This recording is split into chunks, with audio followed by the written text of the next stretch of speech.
Now let us jump continents and in the 20th century look to North America.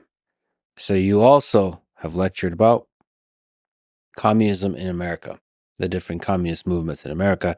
It was also founded in 1919 and evolved through a couple of Red Scares.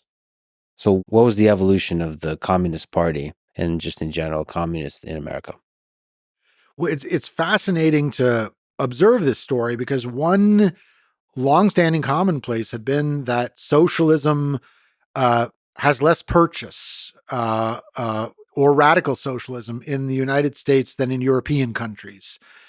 So, in to the extent that that was true, it was an uphill battle for the communists to get established in the United States. But um, it makes it all the more interesting to follow the development of the movement. And there were two challenges in particular that played a role in shaping the American communist experience. One was the fact that to begin with, the party was often identified with immigrants.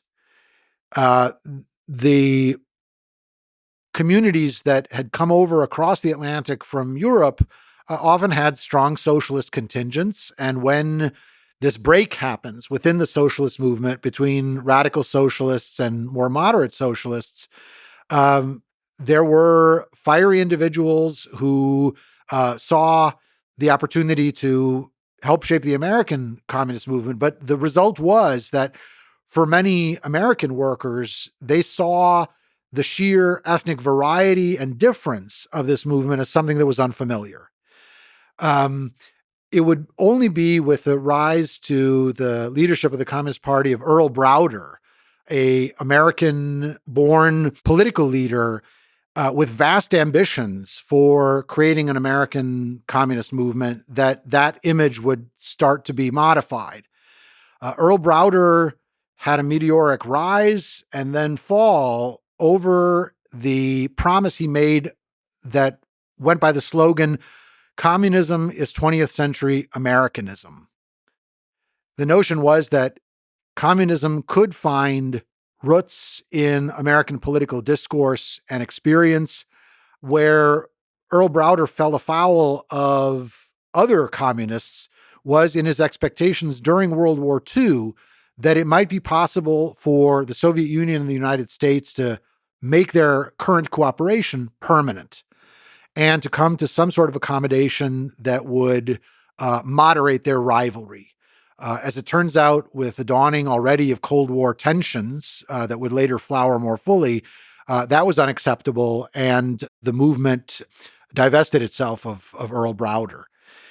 Another point that shaped American perceptions of the communist movement in the United States involved issues of espionage.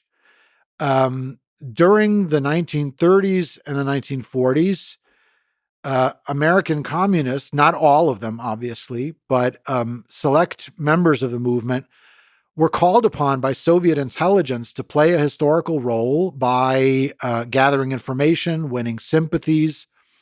One of the most amazing books of the 20th century is the book written by Whittaker Chambers, who had served as a Soviet spy, first a committed communist, then then a Soviet spy, and then later a renegade from those allegiances. His book is entitled Witness in 1950, published in 1952. And it's one of the most compelling books you could ever read because it's so full of both the unique character of the author in all of his idiosyncrasies and a sense of huge issues being at stake, ones upon which the future of humanity turns. So talk about the ethical element being of importance there. Through the apparatus of the state, the Soviets managed to infiltrate spies into America's military as well as government institutions. One great irony is that when Senator McCarthy in the 50s made vast claims about communist infiltration of the government apparatus, claims that he was unable to substantiate with details. That reality had actually been closer to the reality of the 1930s and the 1940s than his own time. But the association of American communists with the foreign power of the Soviet Union and ultimately an adherence to its interests did a lot to undermine any kind of hearing for American communists. An example, of course, was the notorious Nazi-Soviet Pact in 1939. The American Communist movement found itself forced to turn on a dime in its propaganda. Before the Nazi-Soviet Pact of August 1939, they had denounced Nazi Germany as the greatest threat to world peace. Just after the signing of the pact, they had to proclaim that this was a great win for peace and for human harmony, and to completely change their earlier relationship of being mortal enemies with Nazi Germany.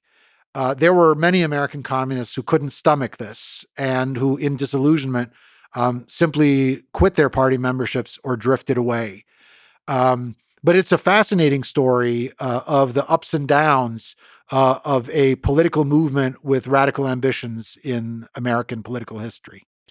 Yeah, the Cold War and the extensive levels of espionage sort of created, combined with Hollywood, created basically firmly solidified communism as the enemy of the American ideal. Sort of embodied. And not even the economic policies of the political policies of communism, but like the word and the color red with a hammer and sickle. Rocky IV, one of my favorite movies. Well, that's canonical, right? Yeah. I mean, it is a bit of a meme, but meme becomes reality, and and then enters politics and is used by politicians to do all kinds of name calling.